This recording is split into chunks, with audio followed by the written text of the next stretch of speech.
Hello कैंडर्स, उम्मीद है आप सब ठीक होंगे। आज हम लास्ट वीडियो में पढ़ेंगे केमिस्ट्री पोर्शन के बारे में, और इस लास्ट पोर्शन में जो केमिस्ट्री के एमसीक्यूज हैं वो खत्म हो जाएंगे। ओके, केमिस्ट्री सेक्शन हमारा साइंस का खत्म हो जाएगा, जो कि हम पढ़ रहे हैं general science and GK ability से। Let's begin. Amount of substances is measured in mole. बेटा लेबोरेटरीज के अंदर जो भी एक्सपेरिमेंट होते हैं उसके अंदर जो सब्सटेंसेस लेते हैं वो मोल में मेजर होते हैं, और ना हमारी डेली लाइफ में केजी वगैरह यूज करते हैं। Very small and very large quantities are measured in exponential notation। जो भी स्मॉल क्वांटिटीज है सच एज वायर हो गई, पेपर का पीस हो गया, इसको मेजर करने के लिए, या बिगेस्ट कोई प्लेनेट हुआ या बिगेस्ट कोई ऑब्जेक्ट हुआ, इसको मेजर करने के लिए हम एक्सपोनेंशियल नोटेशन का यूज करते हैं। ठीक है। Therefore, object possesses energy due to rest. वो ऑब्जेक्ट जो रेस्ट में हो उसके अंदर पोटेंशियल एनर्जी होता है। Therefore, the object that possesses energy due to motion is called kinetic energy.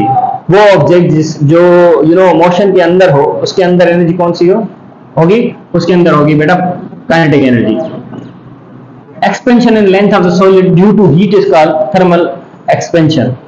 अगर कोई भी सॉलिड हो, फॉर एग्जाम्पल कोई प्लास्टिक हो या प्लास्टिक की चेयर हो, उसके अंदर जो हीट हम यूज करें और उसके अंदर जो एक्सपेंशन होगी वो हीट की वजह से होगी, तो इसे कहते हैं थर्मल। थर्मल मीन टू से हीट, और एक्सपेंशन मीन टू से to enlarge in size or shape.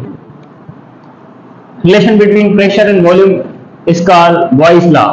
Boyle's law ने क्या बताया था, अगर कोई भी ऑब्जेक्ट हो, मास हो, उसके ऊपर हम प्रेशर करेंगे तो वॉल्यूम उसका कम हो जाएगा। फॉर इंस्टेंस, आप कोई भी गद्दा लो, आप कोई भी ऐसी चीज लो जिसके अंदर प्रेशर, जिसके ऊपर प्रेशर लगा सको, उसको जैसे प्रेशर करोगे उसका वॉल्यूम, उसकी जो साइज है वो कम हो जाएगी।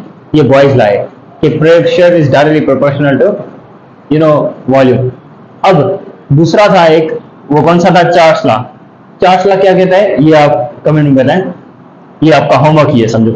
Boat can not sink due to, बेटा बोट सिंक नहीं होती क्योंकि सरफेस टेंशन जो होती है किसकी, वाटर की, ओशन की, ओशन हो, फ्रेश वाटर हो या जो भी सी हो, उसकी सरफेस टेंशन की वजह से बोट वगैरह जो है वो पानी के अंदर नहीं जाती।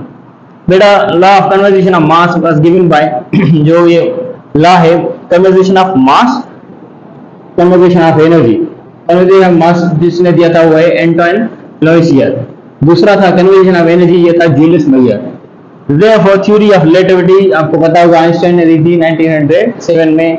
मूवीज में आपने इसका देखा होगा, इस पे एक मूवी है अच्छी, देखना, इंटरस्टेलर वो मूवी।